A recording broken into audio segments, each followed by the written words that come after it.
এখন বৈষম্য বিরোধী ছাত্র আন্দোলনের বিভিন্ন থানার হত্যা চেষ্টা মামলায় আজকে এখন আদালতে তোলা হচ্ছে আওয়ামী লীগের সাবেক বেশ কয়েকজন মন্ত্রীকে। সেই তালিকায় রয়েছে সাবেক মন্ত্রী দীপু মনি, সাবেক প্রধানমন্ত্রী শেখ হাসিনার শিল্প বিনিয়োগ উপদেষ্টা সালমান এফ রহমান রয়েছেন, আমির হোসেন আমু, সাবেক এমপি হাজি সেলিম রয়েছে এই তালিকায়। এখানে আরও রয়েছে, আমরা দেখছি যে পুলিশের সাবেক 2 আইজিপি শহীদুল হক রয়েছে, এখানে আছে পুলিশের সাবেক আইজিপি চৌধুরী আব্দুল্লাল মামুন সহ এরকম আরও 8 জনকে আজকে বিভিন্ন থানার মামলায় গ্রেপ্তার দেখানোর জন্য তাদেরকে ঢাকার চিফ মেট্রোপলিটন ম্যাজিস্ট্রেট আদালতে তোলা হচ্ছে। এখানে তাদেরকে নিরাপত্তাও রয়েছে তাদের আজকের এই তোলার ক্ষেত্রে। এর আগে আমরা দেখেছি যে 5ই আগস্টের পরে বিভিন্ন থানার হত্যা মামলায় তারা এক এক দিন এক এক সময়ে তারা বিভিন্ন থানার মামলায় রিমান্ডে ছিলেন, কেউ গ্রেপ্তার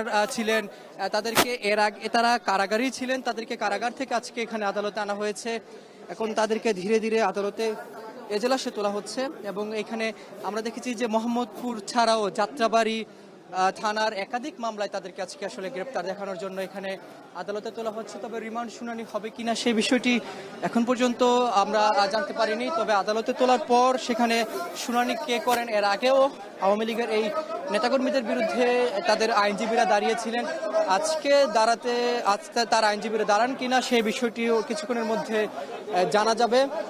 এছাড়া এখানে রাষ্ট্রপক্ষের আইনজীবীরা রয়েছেন, তারাও আদালতের কাছে এর আগেও বারবার বলেছেন যে বিভিন্ন থানার মামলায় তাদেরকে নতুন করে গ্রেপ্তার দেখানো প্রয়োজন, যেহেতু কয়েক হাজার ছাত্র জনতা হত্যার শিকার হয়েছে, অনেকে এখনো আহত অবস্থায় হাসপাতালে ভর্তি রয়েছেন, হত্যা মামলা হয়েছে, হত্যা চেষ্টা মামলা হয়েছে, কয়েকশো মামলা হয়েছে আওয়ামী লীগের নেতাকর্মীদের বিরুদ্ধে, শেখ হাসিনার বিরুদ্ধে হয়েছে। সবচেয়ে বেশি শেখ হাসিনার পরে মামলা হয়েছে সাবেক আইজিপি চৌধুরী আব্দুল্লাল মামুনের নামে। এবং এই বিষয়গুলো আসলে রাষ্ট্রপক্ষের আইনজীবীরা বলছেন যে তাদেরকে নতুন মামলাও আসলে গ্রেপ্তার দেখানো প্রয়োজন। এবং এখানে রাষ্ট্রপক্ষের যারা আইনজীবী রয়েছেন তারাও এখানে বিচারকের কাছে বারবার আসলে এই তদন্তকারী কর্মকর্তারা যেহেতু তাদেরকে নতুন মামলায় গ্রেপ্তার দেখানোর আবেদন করছেন, আবার রিমান্ডের আবেদন করছেন। এক একজনে আমরা দেখেছি এর আগে 20 দিন, 30 দিন, 40 দিন, 45 দিন করে তারা বিভিন্ন দফায় আসলে রিমান্ডে ছিলেন। রিমান্ডে অনেকে গ্রেপ্তার দেখিয়ে নতুন মামলা গ্রেপ্তার দেখানো হচ্ছে। তবে এখন পর্যন্ত কোনো মামলারই অগ্রগতি কতটুকু হয়েছে এই বিষয়টিও আইনজীবীরা আসলে আদালতের কাছে তুলে ধরছেন। এই বিষয়গুলো শুনানি শুরু হলে আরো জানা যাবে কতদিনে তাদের রিমান্ড দেওয়া হয় কিনা বা কোন মামলায় তাদেরকে গ্রেপ্তার দেখানো হয়। এই ছিল আমার কাছে সবশেষ খবর আদালত থেকে। বিভিন্ন থানার মামলায় গ্রেপ্তার দেখাতে আদালতে আনা হয়েছে সালমান এফ রহমান, শাহজাহান খান, দীপু মনি সহ 8 জনকে। সেখান থেকে যুক্ত ছিলেন রাব্বি হোসেন।